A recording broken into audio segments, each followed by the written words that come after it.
నమస్కారం కృష్ణారావు గారు. ఐవీఆర్ టాక్స్కి పునఃస్వాగతం. ఈరోజు మనం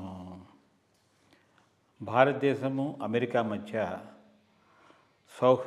సౌభ్రాతృత్వం పెంచడం కోసమని మన సైడ్ నుంచి చేస్తున్నాం. కానీ మీరు ఇదివరకులో చెప్పినట్టు ట్రంప్ గారు ఆయన మ్యావరిక్ది ఎట్లా ఉంటుందో తెలియదు. ఇటీవల ఐ థింక్ గల్ఫ్లో జరిగిన దాంట్లో Donald Trump Apple CEO Tim కుక్ని పిలిచి ఐఫోన్లు తయారీని మీరు అమెరికాలోనే చేసి అక్కడే చేయడం బాగుంటుందని అన్నారు. ఇన్ఫ్యాక్ట్ యాపిల్ కంపెనీ వాళ్ళు ఇండియాని ఇప్పుడు చైనా నుంచి షిఫ్ట్ చేసి ఒక బేస్ కింద పెట్టుకుందాం అనుకుంటున్నారు.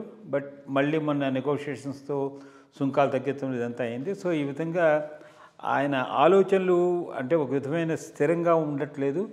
సో ఇట్లా యాపిల్ సీఈఓ టీమ్ కుక్ని పిలిచి ఇలా చెప్పడంలో దాని ఆంతర్యం ఏమిటి? భారతదేశం మీద మళ్ళీ ఆయన నెగిటివ్ అప్రోచ్కి వెళ్తున్నారా ట్రంప్ గారు అనే దాని మీద మీ యొక్క కామెంట్? నేను అనుకోవటం ఇది స్పెసిఫిక్గా భారతదేశం మీద కాకపోవచ్చు. ఇతనికి ఇది ఒక పెద్ద అబ్సెషన్ ఉంది. Make America great again. రెండోది మేడ్ ఇన్ అమెరికా. మొత్తం మ్యానుఫ్యాక్చరింగ్ అంతా వరల్డ్ నుంచి అమెరికాకు తీసుకురావాలనేది అతని మేజర్ పాలసీ. అది చెప్పి గెలిచాడు కాబట్టి అది ఫుల్ఫిల్ చేసుకోవడానికి ప్రయత్నం చేస్తూ ఉన్నాడు. అది దృష్టిలో పెట్టుకొని చైనా మీద టారిఫ్స్ విపరీతంగా పెంచాడు. బట్ చైనా మీద టారిఫ్స్ పెంచేటప్పటికి ఏమైపోయింది? యాపిల్ కంపెనీకి ఇండియా అట్రాక్టివ్ అనిపించింది. ఇండియాలో ఆల్రెడీ ఆ ఫాక్స్కాన్తో రిలేషన్షిప్తో ఆల్రెడీ కొంత అసెంబ్లింగ్ చేస్తూ ఉన్నాడు. దానిని కాస్త పెంచి ఇక్కడి నుంచి ఎక్స్పోర్ట్ చేద్దామనే ఉద్దేశంతో ఉంటే మళ్ళీ వాడిని పిలిచి అక్కడ ఇక్కడ కాదు మొత్తం అంతా మన దేశంలోనే చేయాలన్నాడు. ఈయన అనుకున్న దానికి జరిగేదానికి చాలా డిఫరెన్స్ ఉంటుంది. ఎందుకనంటే అమెరికాలో లేబర్ కాస్ట్ ఎంత, స్కిల్ బేస్ ఎంత, ఇవన్నీ దృష్టిలో పెట్టుకుంది. అంత ఈజీగా మ్యానుఫ్యాక్చరింగ్ అమెరికాకు వెనక్కి వచ్చేటటువంటి అవకాశం లేదు. అది ఒక ఫేస్ అయిపోయింది. అక్కడి నుంచి అది బయటికి వెళ్ళిపోయింది. ఇప్పుడు మళ్ళీ తిరిగి రావడం అంటే కష్టం.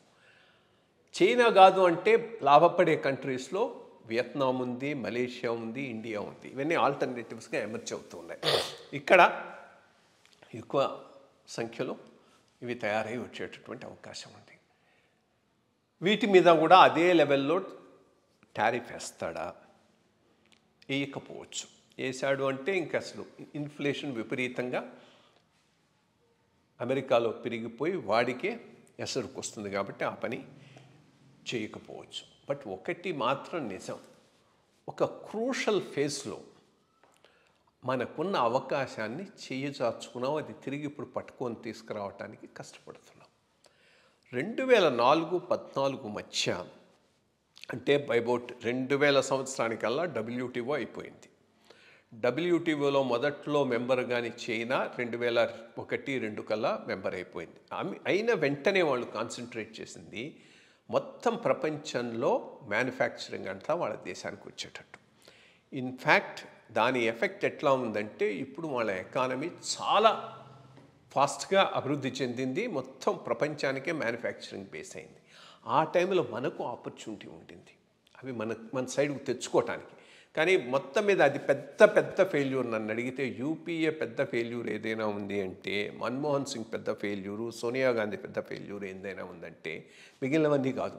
2004-14 మధ్య భారతదేశానికి మ్యానుఫ్యాక్చరింగ్ తెచ్చుకోలేకపోవటం.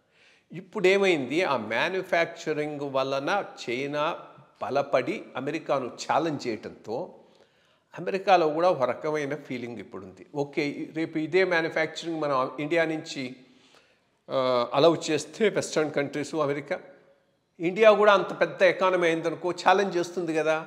మనం మన ఎకానమీ సపోర్టివ్గా డెవలప్ చేసి మనకు ఛాలెంజ్ తెచ్చుకోవాల్సిన అవసరం ఉంది. చైనాతో ఆల్రెడీ మనకు ఎగ్జాంపుల్ ఉంది కదా అనేటటువంటి భావన అయితే వాళ్ళల్లో వచ్చింది.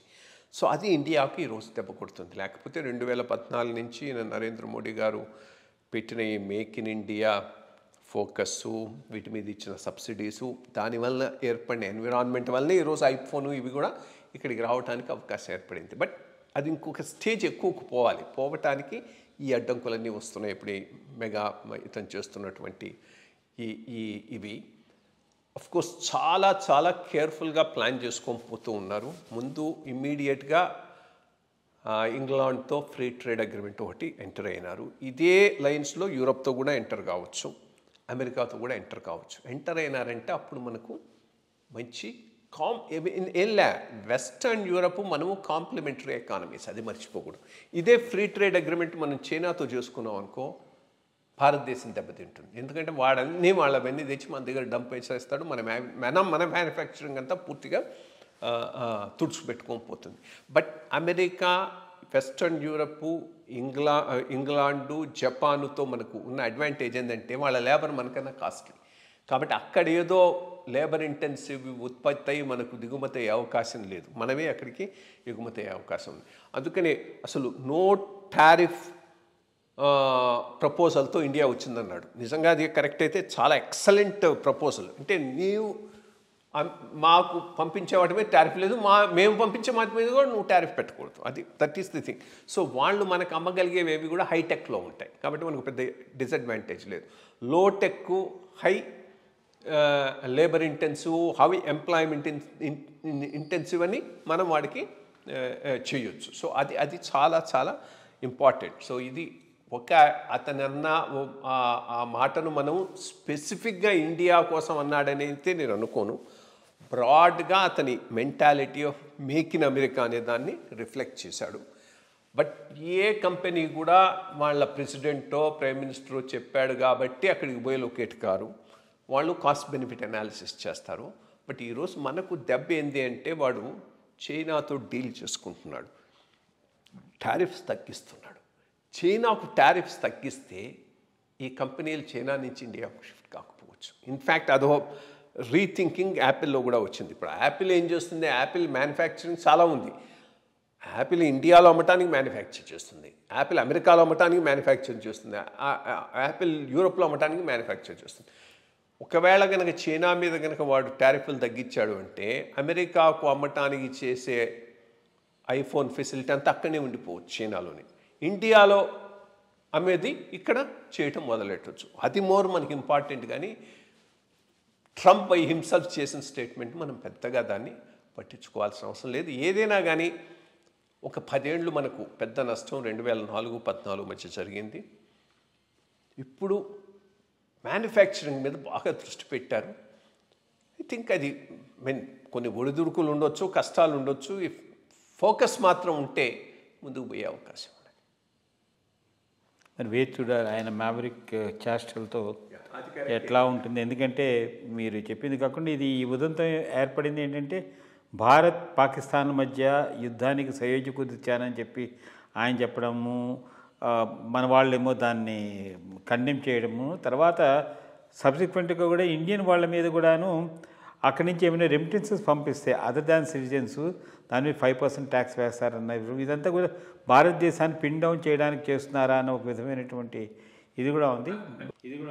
అంటే ఒకటి ఈ 5% ట్యాక్స్ అనేది అందరికీ వస్తున్నాడు, ఇండియన్సే కాదు, మనకైనా మెక్సికన్స్ ఎక్కువ ఎఫెక్ట్ అవుతారు. చెప్పాను కదా వాడిది ఒకటి మెగా, మేక్ ఇన్ అమెరికా, వీళ్ళందరూ వస్తున్నారు, మనం ఎక్స్ప్లాయిట్ చేస్తున్నాడు. దీనికి మనం ప్రిపేర్ అయి ఉండాలి. H1B వీసాలను తగ్గిస్తాడు, ఇల్లీగల్ ఇమిగ్రెంట్స్ అందరినీ పంపిస్తాడు, ఇది వరల్డ్ వైడ్గా చేస్తాడు, మనకు చేస్తాడు. So this is one aspect.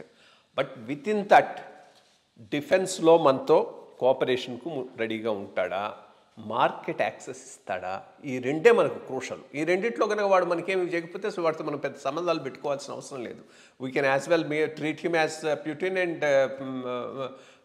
Transactional బేసిస్తో ఫర్దర్ ఇది మనం కొనసాగించే అవకాశం కూడా ఉంటుంది. చూడాలి, అసెస్ చేసుకో, ముందుకు పోవాలి. అన్రిలయబుల్ ఫెలో, వన్ థింగ్ మాత్రం certain, very very unreliable partner America. ఇక ముందు చాలా జాగ్రత్తతో చూసి ఆచితూచి మనం అమెరికాతో ఈ ట్రాన్సాక్షన్స్కి వెళ్తే బాగుంటుంది. చూద్దాం, వేచి చూద్దాం. నమస్కారం.